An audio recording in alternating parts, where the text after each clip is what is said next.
अस्सलाम वालेकुम। किस्त के अगले हिस्से में उस्मान बे जब ओरहान को तैफूर के पीछे जाते हुए देखते हैं तो बाइसंगूर और तुरहान को उसके पीछे भेजते हैं। दूसरी जानब बाइंदर बे कमांदार को कहता है कि तुम हमारी सरजमीनों में इस तरह दाखिल नहीं हो सकते। तो कमांदार उसको कहता है कि अहमक, ये तुम्हारी नहीं हमारी ज़मीनें हैं। तो बाइंदर कहता है आओ हमला करो, चलो पता चलता है। दोनों में मुकाबला होता है। बाइंदर उस पर गालिब आ जाता है और उसकी गर्दन पर तलवार रखकर उसको पकड़कर उस्मान के सामने लाकर झुका के नीचे बिठा देता है। इसके साथ ही जंग का इख्तिताम हो जाता है। सारे बाज़ंतीनी फ़ौजी मर कर ज़मीन पर गिर जाते हैं।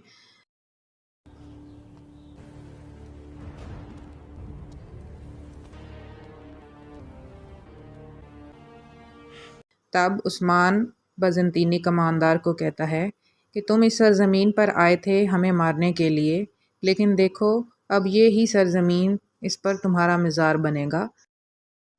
तो कमांदार उस्मान को कहता है कि हमारे साथ तुम भी मरोगे। तो उस्मान कहता है हाँ मरेंगे, हम सब मरेंगे, लेकिन एक फ़र्क के साथ, तुम मरोगे तो तुम मुर्दार होगे, लेकिन हम मरेंगे तो हम शहीद होंगे। इसके साथ ही उस्मान उस पर तलवार का वार करके एक ही वार में उसको ख़त्म कर देते हैं। उसके बाद उस्मान साहब सिपाहियों को कहते हैं, सिपाहियों ये जो कश्तियाँ लेकर आए थे उनमें जो माल गनीमत है वो सारा इकट्ठा कर लो और अब हम कुयून हिसार जाएंगे और सरदारों की मदद करेंगे। इसके साथ ही अगला सीन शुरू होता है जिसमें तमाम सरदारान मिलकर कुयून हिसार का दरवाज़ा तोड़ने की कोशिश कर रहे होते हैं और हक है अल्लाह के नारे के साथ जोश व जज्बे के साथ दरवाज़ा तोड़ने में मसरूफ़ होते हैं। अयाज बे अपने साथी सरदार को कहते हैं कि हमें उस्मान साहब के पहुंचने से पहले पहले ये दरवाज़ा तोड़ना है।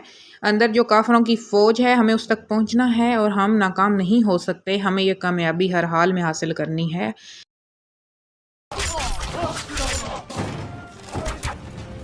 दूसरी जानब ओरहान बे तैफूर का पीछा करते हुए उस तक पहुंच जाता है। तैफूर जब ओरहान को अपने इतने करीब देखता है तो वो अपने फ़ौजियों को हुक्म देता है कि तुम इन पर हमला करके इनको रोको और ख़ुद बुरसा की जानब घोड़ा दौड़ाते हुए बढ़ जाता है।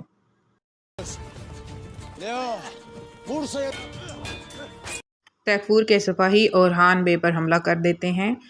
बाइसंगूर और तुरहान एल्प मिलकर ओरहान बे के साथ इन सिपाहियों का मुकाबला करते हैं। एक सिपाही आगे बढ़ता है, ओरहान को पकड़कर घोड़े से नीचे गिरा देता है। तब बाइसंगूर तुरहान को कहता है कि ओरहान बे की हिफाजत करो। दोनों मिलकर उन फौजियों का खात्मा कर देते हैं। ओरहान बे भी ज़बरदस्त बहादुरी का मुजाहरा करते हैं और सारे फौजियों को मार गिराते हैं, लेकिन तब तक तैफूर वहाँ से भाग जाता है। तब ओरहान गुस्से में कहता है कि अभी तो तैफूर तुम भाग गए हो, लेकिन जब मैं बुरसा आऊँगा तो मैं तुमसे बुरसा भी लूँगा और तुम्हारी जान भी लूँगा। इंशाल्लाह कि इसका अगला हिस्सा हम आपको अगली वीडियो में दिखाएंगे। शुक्रिया।